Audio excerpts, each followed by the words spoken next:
जय हिंद साथियों, स्वागत है आपका आपके अपने YouTube चैनल चैतन्य स्टडी में। तो दोस्तों आज हम कुछ इंपॉर्टेंट क्वेश्चन करेंगे जो कि बुक से रिलेटेड है। कौन सी बुक का लेखक कौन है ये आपके एग्जाम में पूछे जाते हैं, इसीलिए हम आपके लिए सेशन लेके आए हैं। आप इसका फुल बेनिफिट उठा सकें और आपकी परीक्षा में जो प्रश्न आते हैं उनसे आप अच्छी तरीके से टैकल कर सकें। तो दोस्तों पहला प्रश्न पढ़ता हूँ आपके लिए। हितोपदेश नामक पुस्तक के लेखक कौन है? आपके ऑप्शन है विष्णु शर्मा, नारायण पंडित, नागार्जुन या बादशाह। तो दोस्तों इसका जो सही आंसर है वो है आपका ऑप्शन नंबर बी, यानी कि Narayan Pandit. Narayan Pandit is the right answer of this question. तो दोस्तों आगे बढ़ते हैं। आगे हमारा प्रश्न है शाहनामा का लेखक कौन है? तो शाहनामा एक पुस्तक है, इसके लेखक कौन है? तो इसके जो लेखक है वो है आपके ऑप्शन नंबर बी, यानी कि Firdausi. Firdausi is the right answer of this question. आगे चलते हैं, प्रश्न नंबर 3 की ओर देखते हैं। निम्नलिखित में से कौन सा कालिदास की रचना नहीं है? रघुवंशम, कुमार संभवम, मुद्रारक्ष, अभिज्ञान शकुंतलम। तो दोस्तों इस प्रश्न का जो सही आंसर है वो है आपका ऑप्शन नंबर डी, यानी कि मुद्रा राक्षस ये आपकी कालिदास की रचनाएं नहीं है। बाकी रघुवंश, कुमार संभव और अभिज्ञान शकुंतलम ये इनकी रचना है। किसकी है साहब? कालिदास की। कालिदास की तीनों रचना है, मुद्रा रक्षण की रचना नहीं है, जो कि हमसे प्रश्न में पूछा था। आगे चलते हैं। प्रश्न है नाट्य शास्त्र के रचयिता कौन है? ऑप्शन है आपके भरत मुनि, नारद मुनि, झंडू मुनि, व्यास मुनि। तो दोस्तों इस प्रश्न का जो सही आंसर है वो है आपका ऑप्शन नंबर ए, यानी कि भरत मुनि। भरत मुनि is the right answer of this question. आगे चलते हैं प्रश्न नंबर 5 की ओर। जयदेव द्वारा लिखित ग्रंथ कौन सा है? तो जयदेव द्वारा लिखित ग्रंथ है, ऑप्शन है पद्मावत, गीत गोविंद, नीति शतक या लीलावती।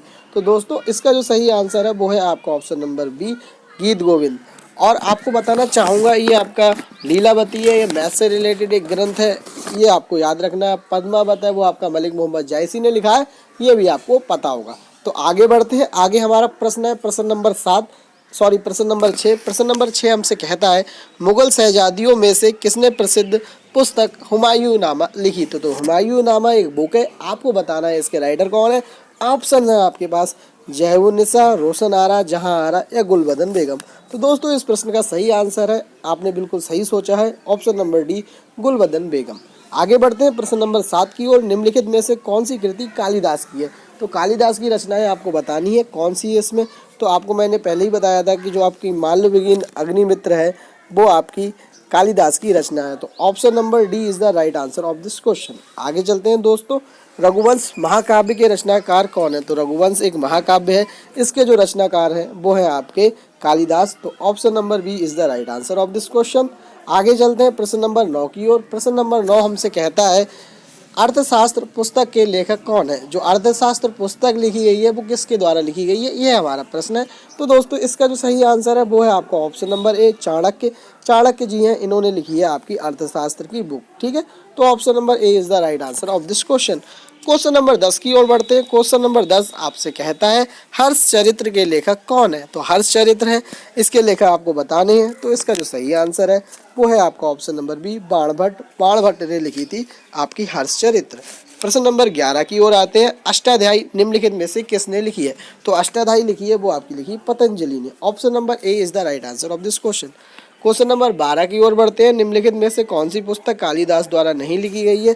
तो आपको बताना चाहूँगा आपकी जो पुस्तक है, ऑप्शन नंबर जो आपका है इसमें आपको बताना चाहूँगा वो है आपका ऑप्शन नंबर सी, मृच्छकटिकम है, ये आपकी कालिदास जी द्वारा नहीं लिखी गई है। आप मुझे कमेंट बॉक्स में बता सकते हैं कि मृच्छकटिकम किसके द्वारा लिखी गई है। अगर आप ऐसा लिखते हैं तो आपके लिए धन्यवाद।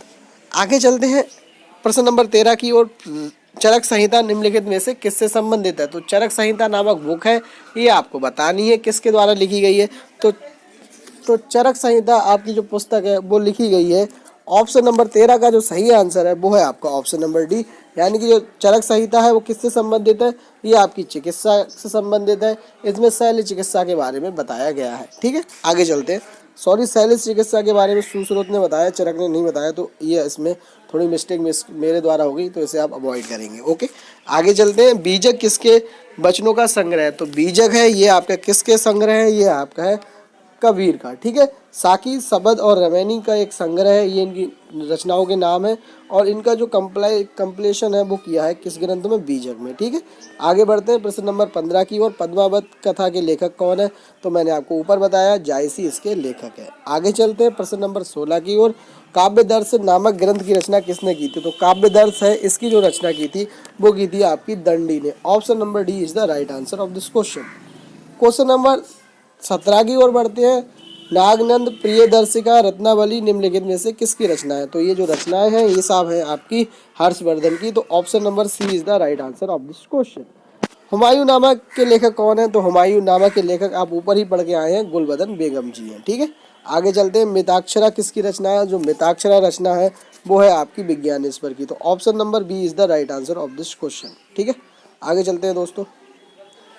क्वेश्चन नंबर 21 देखते हैं। लीलावती पुस्तक किससे संबंधित है? तो लीलावती के बारे में मैंने आपको अभी बताया था कि जो लीलावती पुस्तक है वो गणित से संबंधित है। तो option number A is the right answer of this question. तो दोस्तों इस तरह से हमने कुल 21 क्वेश्चन किए। 21 क्वेश्चन में आपके कितने सही होते हैं आप मुझे कमेंट बॉक्स में बताइए।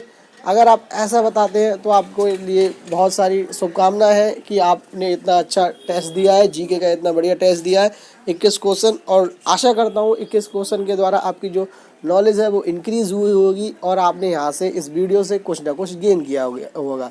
अगर कुछ गेन किया है इस वीडियो से तो कृपया हमारे चैनल को सब्सक्राइब करें, वीडियो को लाइक करें और इसे इतना शेयर करें कि ये वीडियो आप सभी तक पहुंच जाए जिनको इसकी ज़रूरत है। तो दोस्तों मिलते हैं नेक्स्ट वीडियो में, तब तक के लिए नमस्कार, धन्यवाद। बने रहिए आपके अपने चैनल चैतन्य स्टडी में।